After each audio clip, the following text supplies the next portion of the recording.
left unsaid.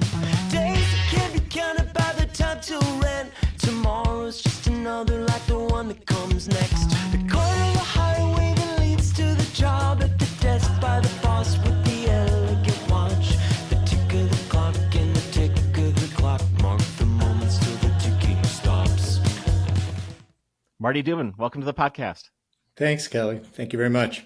There's a story that we tell in our book, Yes and it's a story about a time when we put out an RFP for a new website. And one of the groups bidding on the contract had a rather brilliant owner and CEO. His work was fantastic. But after 2 meetings with him and his team, we actually took him out of the running based purely on his behavior at the meetings. Later, he asked us why they didn't get the contract, and we actually told him, which is not something that normally gets asked or told. And amazingly, he came back to us 6 months later. He had demoted himself. He got into therapy. He took some improv classes, and the company had been doing great without him at the helm. And that kind of happy ending is unfortunately not the norm in my experience. I assume maybe it's not the norm in yours either. No, and it's those pivotal moments that, leaders look back on, and whether, it was not a desired outcome, maybe in a lot of ways, but it was the most important outcome. So it's a wonderful story. Sometimes there's just these pithy lines that stick out in a book. And one of yours is, quote, "Things go well until they don't," end quote, which is, it may sound very simple, but that's kind of what happens. And then you're all sort of left wondering, well, why didn't it go well? And it seems to me that's the thing you're digging into this book in terms of people understanding the things that they don't see about themselves.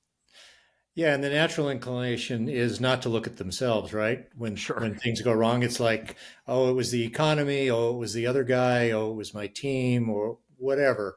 And sometimes those are the right answers, but there's always probably an answer in there that has to do with the person. And that's what the book is about. And it is a bit of that catch-22 of, if they're a blind spot, how can you see your own blind spots? And we can talk a little bit about maybe clues to doing that. But the first clue is just being open to the fact that, it's like the alcoholic saying, my name is Marty and I'm an alcoholic, whatever. So It's the first is to say, I need to look at myself and start to get some help doing that. So you have this assessment tool that your publicist sent to me, who's become a friend. So I took it, and it was what I would consider to be eerily accurate, which is like, apparently I eat up a lot of oxygen in a room. I talk a lot. I maybe overwhelm other people with sharing their ideas. What was so hilarious about this was I'm reading this assessment as I am just going in and out of these brainstorming sessions with our leadership team to bring new ideas to the table. And I was concerned that maybe I was adding too much and other people weren't adding. And I know there's no personality, assessment that can be true to all things, because it can't cover all the different kinds of contexts. But it did strike me that this one, and we had people in the team who took the assessment as well, that all felt like, yeah, this feels like it's telling me something I should pay attention to. Well, I love hearing that. What we want to accomplish with the test is more a surgical look. I mean, a target at those 2 or 3, 4 specific things about somebody. The test is not meant to be a full, entire personality assessment or a global sense of who you are as a leader. It's really targeting in on where those places where you might be getting in your own way, my advice to you would be, with that awareness, you and I would sit down, or maybe the test. I'm not sure how much the test does give some guidance, but it would have been like, all right, let's clock how much airspace you take up. Mm-hmm. What do you think would be the right amount in the meeting tomorrow? Maybe 20%, and then and you can do that. You're not changing your personality. No. All those brilliant ideas are still popping in your head. You're getting ready to say them, but you've got a little bit of a break on yourself to say, I'm not going to go over 20% today. Oh, that's 100% what I did. I went and I'm like, I'm going to not be the first one to speak. And then when I do offer my ideas, I'm going to offer 3, and I'm going to wait. And yeah, I had another 15, but I could hold on to them and always provide them later. And I think the thing is, what this runs counter to are the cultural myths we've got about leaders as infallible, leaders needing to be so sure of themselves. And the other thing that we know from science, of course, is that there's a thing called the curse of knowledge, that sometimes the more expertise you have makes you even more blind. Yeah, I mean, it's from a systems point of view, it's this kind of positive feedback loop. Positive feedback loop means you're doing great, keep doing more of it. Where a negative feedback loop is self-corrective. So the more success you have, the more you think it's due to yourself. And another point I make in the book a number of times, it's always the interaction of the person in the situation. And there are super talented people, and most leaders that I worked with were leaders at the top, and they were on target 95% of the time. But that isn't enough always. And that getting that extra 5% or 2 or 3 percentage points can make all the difference. And it is small tweaks at those points to pay attention to what's getting in the way. So Second City gets hired to go into all different kinds of businesses to help with teamwork and creativity and innovation and leadership, and using improv skills to practice how to do those things better. And inevitably in these conversations, people in their various domains will be like, well, I know you've done this for like advertising people, but we're in tech and it's different. And I know maybe you've done this in a marketing context, but we're a leadership company. And I always find that really hilarious, because what we're talking about is human behavior, which has absolutely nothing to do with your title necessarily, but even more importantly, nothing to do with whatever domain, because human beings kind of act as human beings do.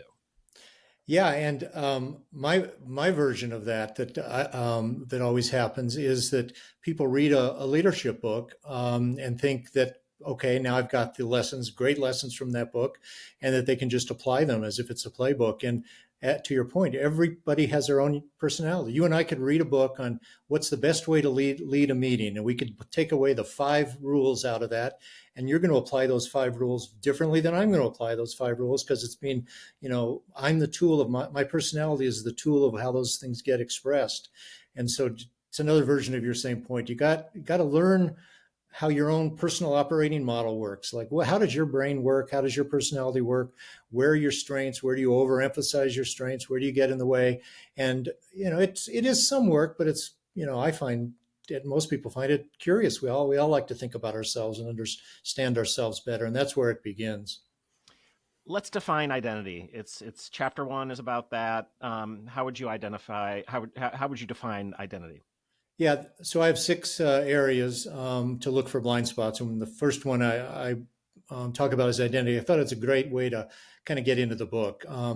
And so identity are the name tags we wear on ourselves. I mean, whatever yours is, podcaster, leader, innovator, those kinds of things. And it's the identities that we probably have 20 or 30, and there's probably a top 5 or 6.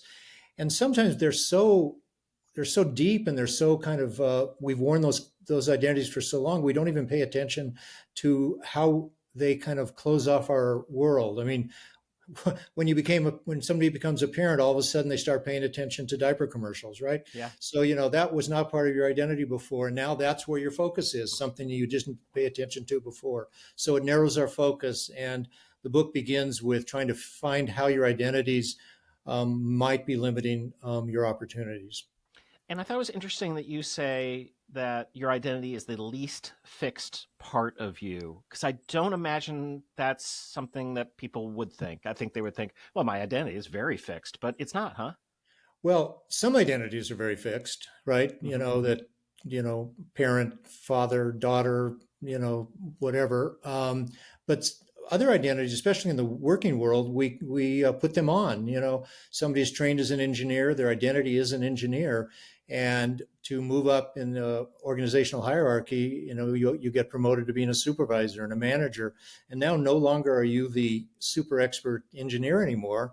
You're running a team of other engineers. And if you don't shift your identity from being the engineer in your comfort zone of all that knowledge base and shift it to, I'm now a manager of other people, I need to get good at managing, that's my new identity, then you're going to be, sitting there and redoing your people you delegate to their work. About 10 years ago is when I stepped down from running Second City. I was basically the guy in charge here. And I started working with a group at University of Chicago with a bunch of behavioral scientists on a program. And I remember my friend Heather Caruso said to me, she goes, there's some research that shows for people who've had a lot of success in their career, that later in life, if they just keep doing the same thing, they tend not to be as happy. But if you can find an adjacent expertise, that is something that is going to serve you well, which is exactly what I was doing, was taking all the knowledge I gained at my time at Second City and then applying it in this other sphere of, rather than improv on stage, how about improv off stage and how people use it. And I feel like that's a change in identity, because I was no longer like the boss, but I was still in my sphere, just in a different way. When I talk to leaders about this, and I saw this a lot in Silicon Valley, where super creative people and their identity is as an innovator, right? They're launching some new product to the world, and at some point when that catches traction and their business starts to build and they've got a market and so on, then they need to make a shift from innovator to business builder and eventually leader. And I don't know if you experienced this, but there should be some grief about that, right? Sure. I mean, you gave up that old identity that was, brought you so much joy and everything else. And if you make the shift to a new identity because you see the attraction of doing that, the opportunities, there should also come with that a bit of a sense of loss. All right, chapter 2 is about motive. What could our blind spots be in when we're dealing with motive? So we all have, this is the engine in the system, right? This is what pushes us as human beings toward goals. There's 3 universal motives. This was from a psychologist, McClellan at Harvard, in the workplace, that I found to really hold true: motives for power, achievement, and affiliation. And then we also have lots of individual motives based on our life histories and the way we were brought up. But I start with those 3 core motives. And probably from my point of view, the best is to have some balance there. When you become overly imbalanced in those motives, then a single motive may be operating when it may not be the most appropriate. We can always think about people commenting, oh, all he cares about is money, or all he cares about is the achievement. So that might come out as, he's just in it to really get to the solution, and he doesn't care what happens afterwards. Or I've seen the affiliation motive in leaders turn into fame, just all the adulation. They want to be in the spotlight all the time. And they are not even that aware of how much that is driving their behavior, and trying to help point out where, you need to be able to shift those motives and blend them depending on what the situation is. I thought it was interesting in this chapter where you talk about storytelling and motives, and it's an instant thing flashed on me, and it happened today. So I have the note here, but this is what happened today. I was having coffee with the widow of the founder of Second City, Jane Sollins, a lovely human being. So Bernie founded it 65 years ago. He's passed. And I hadn't talked to her in a bit, and she, Second City's been through so much, and we had an ownership change and new leadership. And she's like, how are things going? And there's a story I tell about our CEO, Ed Wells. He's going to hate that I'm name checking him. And he's only been with us a couple of years. But the story I tell is that we were on our first business trip together. We're in Orlando. We pull up to the location. The Uber driver can't get our credit cards to work, whatever the system. He's calling in. And he basically says, look, guys, just you can go. You don't have to pay. And Ed's like, no, that doesn't seem fair. We're downtown Orlando. I'm sure I can find a bank. And he gets out and he's checking his money. He finds a bank, comes back and pays him in cash. We get our bags out. We're there. The Uber drives away. And I turn to Ed and I go, you're the only CEO in America who would have done that. Wow. Yeah. So the motive there is around fairness, as he kind of said. He was aware of that being his motive, right? He was kind of saying it, and here you are saying, "Come on, that may be a motive, but that doesn't work in the business world. What are you doing?" I and loved yet it did. But it did. The thing about stories, they are so powerful. I tell CEOs that. What are the stories being told about you? When I do a 360 and collect information about them, I hear these stories, and I've seen some CEOs who use that really well to establish culture. And it is, you get past the being humble about it. I mean, the story is the story. And if it tells something about how you want the company to behave and how you want employees to behave, then that is a really important story, and figure out all sorts of ways. You guys are great at that, how to keep that story alive as a message of here's what our company culture is about. Yeah, and so what I'm doing is telling a story about someone else, which is also important. You want people telling stories about you, and then you've got your own stories. And I always talk about the fact that I started at Second City in 1988 as a dishwasher, and the reason I do that It's funny. It's true. But for me, it's also like, yeah, and I have deep domain knowledge of every aspect of this. I worked the box office, I worked the room, I did the dishes, I ran marketing, I did all of that stuff. So I know what I'm talking about when it comes to this thing, and that's what I'm trying to get across from you. But if I just tell you I have deep domain experience, Right. no one cares. The fact that the film director Jon Favreau and I got hired as dishwashers in the same week, that's way more interesting and delivers the information I want delivered. We're not taught that. Yeah, and you're reflecting on the fact that the book is story driven. Mm-hmm. Every chapter starts out with a story. I have, and we carry the stories through the chapters, and I bring in other little mini stories. We're rich in terms of all the things that kind of make us up, and we're more than just a simple idea like domain knowledge. So I think the reason stories stick so well with people is because, I mean, obviously that's what we've been doing as a culture forever, but it brings all that intricacy and subtleness and richness and everything else to an idea. And when we hear it, we're picking up all of that. We're not just picking up those domain knowledge 2 words. We're picking up all that other stuff around it. And so it sticks.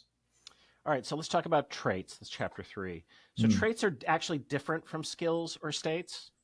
Right. Yeah. So traits are, and as you mentioned, you can change your identity. It does change over time.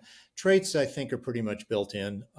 Skills are things you can develop. You can get better at golf or improv, but there's a certain improv skills traits that are probably built in that make certain people better at improv than others. And so recognizing what those traits are, and most leadership books and a lot of leadership research focuses on traits. It's of all the 6 areas I've got, this is the one where there's the richness in the literature. But the aha experience I had when I was doing 360s with leaders used to be 2 buckets. And when I'd hear all the positive things the person's great at, and then all the areas where they could have improvement. And I'd look at those 2 separate lists. And then after a while, I started to see the connection that the weaknesses were really the flip side of the strengths. And often they were the overplayed strengths. So this is probably the easiest blind spot, quite frankly, for people to recognize. If you are organized and you think that's a super trait, if you are decisive and that's a super trait that people point to as a leader, then I often say, well, let's just add the modifier "too" to that, TOO. What happens when you are too organized? When you are too decisive? Tell me about the stories that people tell about you or the frustrations they have with you when you are two of your strengths. And so the question here is do you know when that tipping point is? Are you aware of picking up cues of when you've tipped over and you're overusing that strength, and that becomes a problem? All right, I want to try something out on you, this idea. So we were talking to Laura Huang on the podcast, who's got a terrific new book. And I kind of, during our conversation, this popped into my head because you talk about the big 5, right? The big 5 personality traits: extroversion, openness to experience, accommodation, conscientiousness, neuroticism. One of the things I've realized about very good improvisers, people who are well-trained in improvisation, is, of course, and everyone gets this, they're very open to new experiences, right? That makes perfect sense. But the other thing that they're very good at is quick decision making, because they have no script. So yes, but if you don't have the decision making, just being open does not make you interesting on stage. Which makes you interesting on stage is the things you say in connection to you being open to experience. I don't think, as a culture, we tie those 2 things together. We don't think that there is a person who does those things. Yeah, and this is the complexity, quite frankly, of doing leadership coaching, is kind of looking at the whole person and picking up on 2 or 3 or 4 different kind of traits. I'll give you an example. Yeah. So there was a leader I worked with, very entrepreneurial leader, very confident. Obviously, same kind of thing. You need to be super confident if you're an entrepreneur, because you're breaking new ground and you're doing things people say you can't do it. It's never been done before. And he also was very curious, open to new experiences. And so he would ask lots of questions and everything else. So we got 2 traits there. 3rd trait is he also was very decisive. Again, all positive traits. But what would happen is, here's this confident guy talking to his team, asking lots of questions, knowing he needs to make a decision on a direction. And really where he's at is he's going to make the decision. And so at some point, he has now gotten all the information. He's made the decision. And then his team starts to experience him no longer as confident and open, but as arrogant. He's done. He's dismissive. We're done now. Thank you very much. We're ready to move on. And it was starting to have real problems on the team. People had started to leave and become dissatisfied. And again, back to these kind of small tweaks. I couldn't tell him, don't be arrogant. He certainly didn't see himself that way.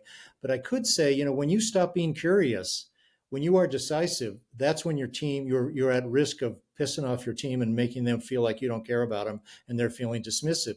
So how about we substitute in, thank you very much, I've got the answer, to, I really think I'm getting close to an answer here, but I need to think about it some more. How about we talk about it again next Tuesday? I'll sit on it. You can, and he's obviously found that there were some times when he didn't fully have all the information and the answer, and other times when, even if he did, by the time he talked to that person and engaged with them again, they felt included. They didn't feel like he was being dismissive. So I wonder, you've been a psychologist, you've been a coach, essentially, right? Right. In those regards. And there's a thing in improv. So while Second City has directors, our field of improvisation, primarily there are coaches. And there's a thing called side coaching, which comes out of Viola Spolin, who's the godmother of improvisation. Side coaching is when you're giving sort of gentle guidance from the side during an improv scene. You're not telling the person what to do, but you're saying things like, listen deeply right now, or take your time, that sort of thing, because you're trying to lead them. And what we found over time is just giving, we know this in theater, don't give someone a line, what we call line reading. Don't tell them to say it like this because they're going to be resentful and they're not going to do it. Is that the same thing that's true when you're talking to business executives, that you have to guide them a little bit and cajole them a little bit with understanding how you might motivate them to change a bit of the way they do things? Yeah. So really what I hope happens with this book is that with these 6 areas, that's the blueprint. Yeah. You said, I come from being a psychotherapist, as a clinical psychologist. I had a diagnostic manual trying to figure out where's the problem, and then tools and techniques. So just using your example, maybe there's 5 or 6 dimensions. One of the dimensions is about listening that you're talking about in that one example. And, I would say that maybe you'd have told that person ahead of time, listening is not your greatest strength sometimes, I've noticed. And so guess what? From the sidelines, I might, give you the finger, touch your ear, exactly, something that says, listen more, and that'll be the cue. And I liken it to the golf coach changing your grip on your club a quarter of an inch, and all of a sudden you got 20 more yards on your drive. And it's these small little tweaks, but they're tweaks at the real core issues that are getting in the person's way. One of my favorite lines in the book, and this is chapter 4, which is about emotion. You say, quote, executives who don't take emotion into consideration are leaving out an entire data set, end quote. I have never understood the hey, it's business, it's not emotional. It's like, right. Have you met a human? Yeah, I mean, I found that was the opening I could use with a lot of these technology engineers who would have great arguments about, in their slide deck or what a presentation and everything else, and then be frustrated. Why didn't everybody agree with me? I gave this perfectly rational argument about why this was the way things go, and I said, well, we could talk about why this person and that person didn't go along with it, and it had to do with the emotional realm. And by approaching these engineers with, what, that's just a data set. It's, you don't have to get crazy about it. You don't have to think it's, magical or unreasonable. It's just data. How smart are you if you're not paying attention to a huge data set? Tomorrow I'm interviewing Caroline Fleck, who's written a book called Validation. So it's basically sort of saying, in a variety of different therapies, this idea of validation comes across all the time, where simply non-judgmentally you're validating the emotional response of someone across to you, because an emotion doesn't lie. And you have to agree with this person, you have to do that, but you validate them, and that gives you, the first step towards evolving a relationship, or, Right. And it's been so interesting having read your book and then read this book. And I'm in these various situations with people where I decide to put the phone down, fully look at them, repeat what they say to me, and say like, oh, that sounds like that sucks what you're going through for these reasons. The shift in terms of how that person is relating to me has been profound. And that is, I mean, there's emotional self-regulation. There's other things that are going inside in that, but that's a big part. I mean, even the next chapter, which is about intellect, I think that and I think you would think so too, that kind of EQ factors into intellect. Yes. Oh, absolutely. Absolutely. Yeah. And it does start with being aware of our own emotions first, Yeah.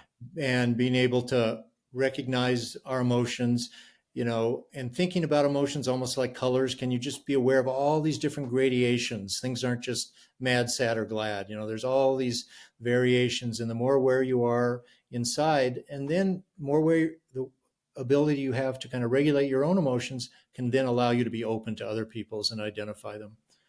Can you talk a bit about the different kinds of intelligences that you? Yeah, Yeah. this is I'll call this my experimental chapter Hmm. because it's I don't have anything to back this up other than just kind of personal experience, but we fetishize, and psychologists are the most guilty of this, IQ, and just that, what I call in the book, horsepower, that analytical power. I can't tell you how many times somebody would say, oh, you're going to meet so and so, they are just wicked smart, which I always think is such an unusual, but I'm not Hmm. sure what that really means. But Hmm. but the point is, they're so smart, and that rules the day so far. But I've seen leaders who are just super effective, who are probably got B's in school, or even C's at school, and just and so that high IQ is more fitting with academic and more correlated to academic achievement. So I talk about that is horsepower. I talk about speed of processing, which has got to be huge for you all Yeah. That's. in what you Hmm. do. I mean, just on the moment, be able to think quickly and then come out with something articulate and be able to do it. There are plenty of people who are smart, but need to sit back and I'll get back to you tomorrow. They need to process. So that's a really important intellectual skill. Another one is the creativity and just these out of the box. There's not even a box. Let's just think about things, Hmm. make unseen kind of connections. And often leaders tend to dismiss that. It's like, don't be disruptive in the meeting. That has nothing to do with what we're talking about. When oftentimes there's some gem in there that just really opens people's minds up. And then the final one is probably this, I call it street savvy, kind of head on a pivot. You're paying attention to all sorts of data all around you all the time. And these people just come up with really well thought out ways to bring kind of the interpersonal people part together with the intellectual problem solving. And that street savvy really is hugely important in business and leadership. And what's great about the sixth, which is behavior, is that if if your behaviors don't match all those other things in the previous chapters, you're kind of toast. Yeah. Well, all these things show up in your behavior, right? They That's all what we show up. see. They see in we see that in others and in ourselves. And I focus on, just from my own years of working with leaders, three what I call complex behaviors that all leaders are good at to some extent. But the super leaders I've seen are the ones that are really sophisticated at communication, influence, and prioritization, and really have those figured out. And the prioritization is just an interesting one. I read a really influential article in Harvard Business Review Journal 20 years ago by the head of Procter and Gamble, E.G. Lafley, where he had the intriguing title, "What Can Only the CEO Do?" And Oh that yeah. only word, rather than do what you think you're best at or do what you like to do or do what the previous CEO did, what can only you do in that role? Some people only want to talk to the CEO. Only the CEO can make certain kinds of decisions. So I talk about 5 areas that I think that only the CEO, and you can replace that with other leadership titles. And so that helps prioritize. If you're not doing those 5, then no matter what you're doing, you're really missing the boat in your role. All right, I want to go through those because I sent those to my CEO. I was reading that part of the book. I sent it to him, and he goes, "This is really good." Well, thank you. So it is 5 things only a CEO could do. CEO could do: select the senior team, have the final say on corporate priorities, make the strategic decisions about what resources to deploy in the short and long term, own the culture. Great. Own certain external relationships: the board, key customers, key public officials, key stakeholders, and investors. That is kind of it. Almost Well, any other person in the organization can do the other stuff. yeah, and there's other things a CEO will do, right? Sure. Pet projects and other kinds of things, but they still need to have those 5 kind of always Yep. up front in their mind and do a gut check maybe every Friday. How am I doing? Did I do these? And you mentioned about you made a comment about the culture one, and that one is so important. Yeah. Leaders live in a fishbowl. Everybody's watching every behavior they do, and all those behaviors, all those things, how you dress, whether you showed up with a smile today or not, all those things, are affecting the culture of the company. And you don't have to do everything about the culture. You've got other leaders who could be very helpful in HR and communications, but you need to own it. You need to be the person that really thinks about. You gave that earlier example, with your CEO, where that kind of moral, decision making was so crucial. And so knowing that you own that and really making sure that that is carried throughout the company is just a super important one. Yeah, I find that um, it's a signal of integrity in terms of what Ed did, and I think how he leads. That is a thing that gets people on board in a way that a lot of other behave. You can't. I think the days of the top down leadership, like I do it because I said to do it, Right. those are gone. We're seeing that. I was in this conversation actually earlier today with a bunch of leaders. There's a group that I meet with regularly that are leadership experts who were in military and sports primarily. And it's always so fascinating to me that a place like the military has already read the research and made the adjustments and the changes to do their training in ways that everyone else is catching up to, when we all would think about the military as being very, very top down, right, and structured.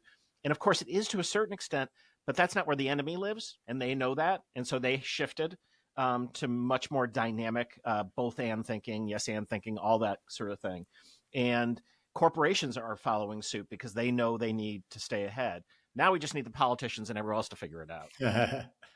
Well, I talk about 9 types of influence in the book, and one of them is that do it because I say so. And you want the fire chief when the call comes in to say go, right, and not let's sit around the table and decide who wants to go and what our mission is and everything else, right? Absolutely. So there's a place for that top down, but knowing just how limiting it is and how you kind of use it at your risk, right? Because you're pushing people when they may not want to be pushed, so you don't want to overdo that one.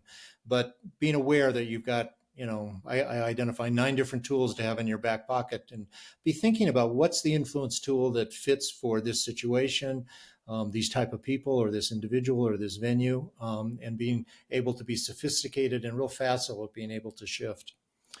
We always end the podcast by asking our guest for a yes and story. Do you have one for us?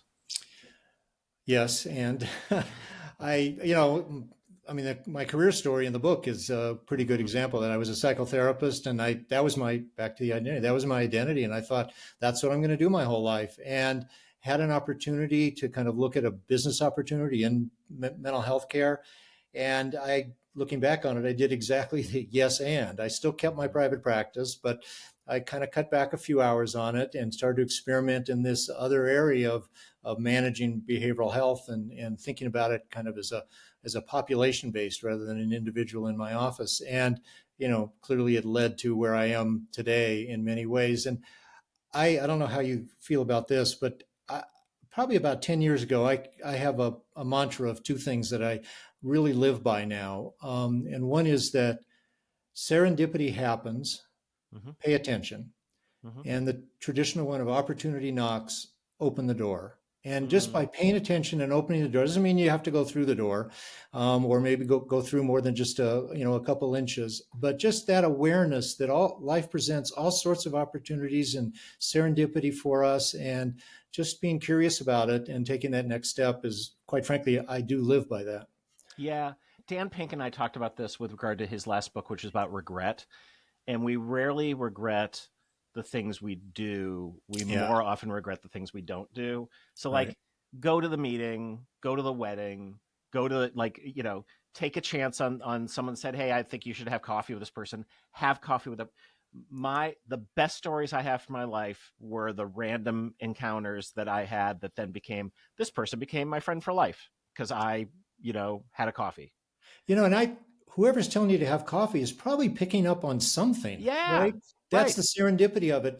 There's some, chemical attraction. There's something going on. So all right, believe that and just take a step.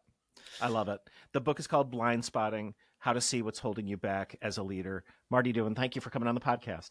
Thank you, Kelly. It's been super enjoyable.